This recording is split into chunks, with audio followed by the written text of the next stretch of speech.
Great morning, class. I hope you all are fine. Today we are going to understand the back exercise of chapter number 6, which is review Python. So let's start. Our first question is fill-ups. The dash of a variable is an attribute that tells what kind of data can a variable have. देखो एक variable की data type ही तो बताती है कि उस variable का data किस काइंड का हो सकता है. काइंड ऑफ डेटा किस काइंड का मतलब क्या है? Basically type of data. तो वो कौन बताता है? आपका data type. Next is there are two types of string operators. आपके स्ट्रिंग ऑपरेटर्स कितने टाइप के होते हैं? 2.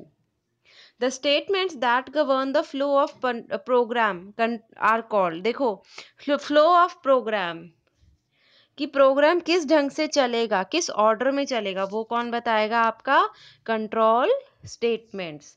Dash are the statements that are written while programming but are not executed during the program execution. ऐसा कौन सी commands, ऐसी कौन सी statements होती हैं, इंस्ट्रक्शंस होती हैं जो आप राइट तो कर सकते हो बट एग्जीक्यूट नहीं होती, उन्हें आप क्या बोलते हो? Comment. Dash is the shortcut की टू एग्जीक्यूट अ प्रोग्राम. कौन सी शॉर्टकट की? अगर हमें इस प्रोग्राम, हमने पाइथन में प्रोग्राम लिखा and we want to run it, तो उसकी शॉर्टकट की क्या होगी? F5.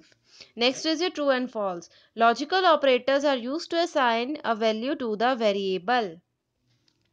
देखो लॉजिकल ऑपरेटर्स जो होते हैं आपके, एंड और नॉट, क्या आप उनसे वैल्यू, वेरिएबल में वैल्यू डालते हो? फॉल्स होगा, क्योंकि लॉजिकल ऑपरेटर्स कौन कौन से हैं आपके? एंड है, और नॉट है. 3 लॉजिकल ऑपरेटर्स होते हैं. इनका तो फंक्शनिंग बिल्कुल अलग है. और जो असाइन करता है आपकी वैल्यू, वो कौन सा होता है? आपका इक्वल टू ऑपरेटर, जो क्या करता है? राइट हैंड साइड की वैल्यू जो लेफ्ट हैंड साइड की वेरिएबल होता है उसमें डाल देता है. जैसे मैं अगर लिखूँ a=2, तो आपकी 2 वैल्यू किसके अंदर चली जाएगी? a के अंदर. असाइनमेंट ऑपरेटर का काम भी अलग है, इसलिए ये स्टेटमेंट क्या है? False. The value of a variable can not be change during the program execution. वो कह रहा है कि प्रोग्राम जब रन करता है उस टाइम पे हम किसी भी वेरिएबल की वैल्यू चेंज नहीं कर सकते. तो आंसर अगेन फॉल्स है, क्योंकि हम किसी भी स्टेप पे उस वेरिएबल की वैल्यू को चेंज कर सकते हैं. In Python and is an example of logical operators. तो आंसर क्या है? ट्रू, क्योंकि अभी मैंने ऊपर भी बताया कि हमारे 3 लॉजिकल ऑपरेटर्स होते हैं. One is your and, second is your or, and third is your not. Script mode is used to create files in Python. Yes, हमने 2 मोड्स पढ़े थे ना. तो जो स्क्रिप्ट वाला मोड था उससे आप फाइल्स बनाते थे पाइथन के अंदर, और ये आपकी ज़्यादा लेंथी इंस्ट्रक्शंस को एग्जीक्यूट कर सकता है. Python is case sensitive. बिल्कुल सही, मतलब आपकी स्मॉल लेटर और कैपिटल लेटर का जो कमांड्स है वो दोनों क्या होंगी? डिफरेंट होंगी. Next is your MCQ. Python can work in dash modes. कितने मोड्स में वर्क करता है? वो 2 मोड्स में वर्क करता है. ऊपर आपने स्क्रिप्ट मोड पढ़ा है ना, तो एक तो वो ही है. ठीक है, तो पाइथन कितने मोड्स में वर्क कर सकता है? It can work in 2 modes. Next is concatenation is a dash operator. Concatenation कौन से वाला ऑपरेटर है? आपको बताया था ना, स्ट्रिंग ऑपरेटर्स जो होते हैं वो 2 टाइप्स के होते हैं. तो एक टाइप आपकी कौन सी होती है? स्ट्रिंग. ठीक है, कॉन्कैटिनेशन.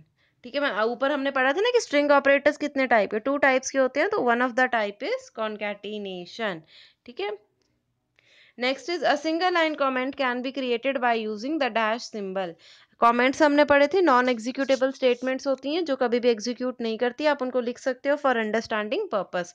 तो वो बोलता है कि अगर आपने एक सिंगल लाइन कमेंट लिखना है, मतलब एक कमेंट जो एक ही लाइन का हो, तो आप कौन से सिंबल को यूज करते हो? हैश को. ये जो आपका सिंबल होता है जिसमें आप दीज 2 लाइंस और ऐसे क्रॉस कर देते हो इसको, तो हम इस सिंबल को क्या बोलते हैं? हैश.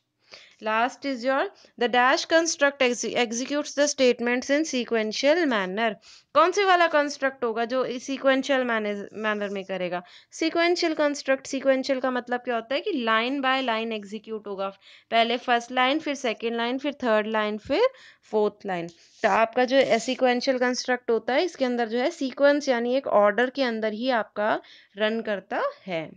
तो class, I hope you have understood the back exercise of chapter number 6. Thank you.